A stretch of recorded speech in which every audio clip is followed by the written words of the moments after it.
Charles Fuller Baker Hall ay matatagpuan sa lungsod ng Los Baños. Tara!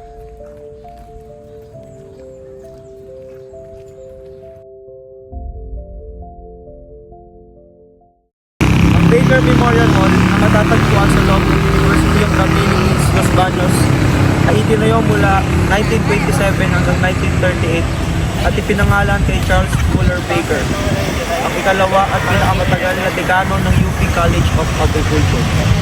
Noong ikalawang digmaang pandaigdig, ginamit ito bilang internment camp ng mga Hapones para sa mahigit na 2,500 bihag ng Amerikano at kaalyado mula 1943 hanggang 1945. Isa ito sa mga lugar na hindi nasira sa panahon ng liberation. Kaya nanatili ito buo at naging gymnasium ng universidad pagkatapos ng digma. Noong Pebrero 23, 2005, idineklara ito bilang makasaysayang pook ng National Historical Commission of Philippines bilang paglilikas sa Leyte at Los Baños. Ito ay isang matagumpay na rescue mission. Hanggang ngayon, bahagi ito ng plano gawing museo sa ilalim ng Mariang Makiling Eco-Tourism Village upang mapanatili ang alaala ng kasaysayan at kabayanihan ng lugar.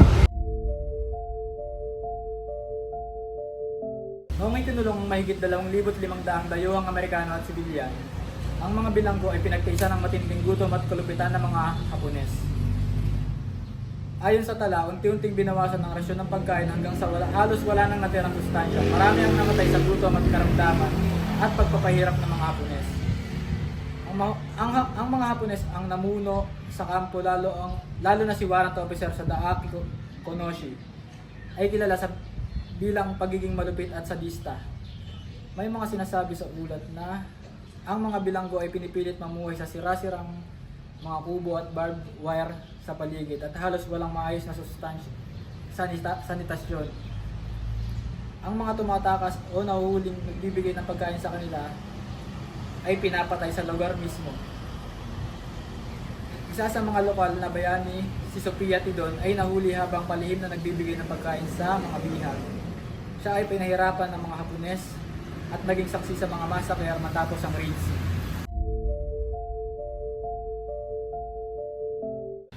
Dito sa loob na gusaling ito, na kung saan ikinulong ang libo-libong dayuhan, sibilyan, kabilang ng mga Amerikano, Briton, Dutch at iba pa. Mula 1942 hanggang 1945 na inilipat mula Santo Tomas Internment Camp sa Maynila patungo sa Los Baños. Dahil sa sobrang siksikan sa STICB, matapos ang raid, nagmasakir ang mga Hapones ng humigit kumulang 1,500 sibilyan sa Los Baños bilang ganti. Maraming bahay ang sinunog at ang mga tao, bata, matanda, babae ay pinatay sa brutal na pamamaraan.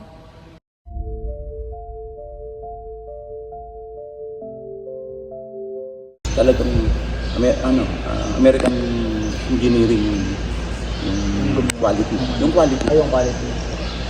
Yung design din. Kasi walang walang shortcut. Wala mo nyo lang panuwi kung dikit ang poste. Nabago na yung ceiling, nalagyan na lang making syempre, i-adapt natin sa modern na yung wala naman siya mismong building. So, parang Baker Hall is Baker Hall.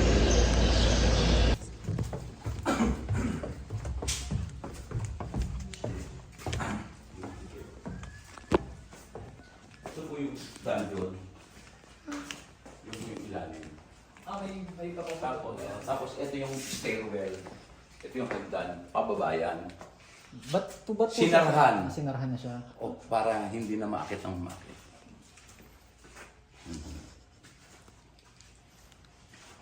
Yung mga extracurricular activities ng Japanese Imperial Army, din nila ginagawa. Like what? Pinapatay yung mga...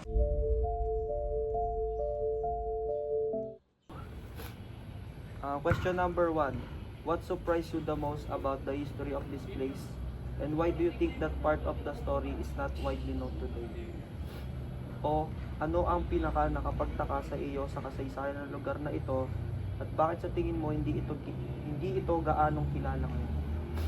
Para sa akin, ang pinaka nakakagulat na bahagi ng kasaysayan ng Baker Hall ay ang pagiging internment camp ito tong ikalawang digmaan. Dahil dito pala ikinulong ang mahigit 2,500 dayuhan na Amerikano at iba pa.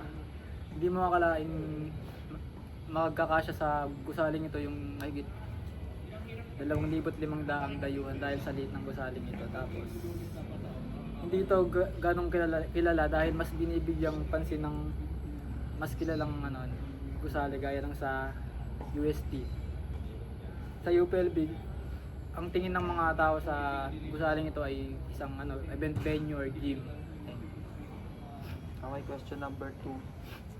How do historical sites like the one you selected connect us to our past and deepen our understanding of cultural heritage?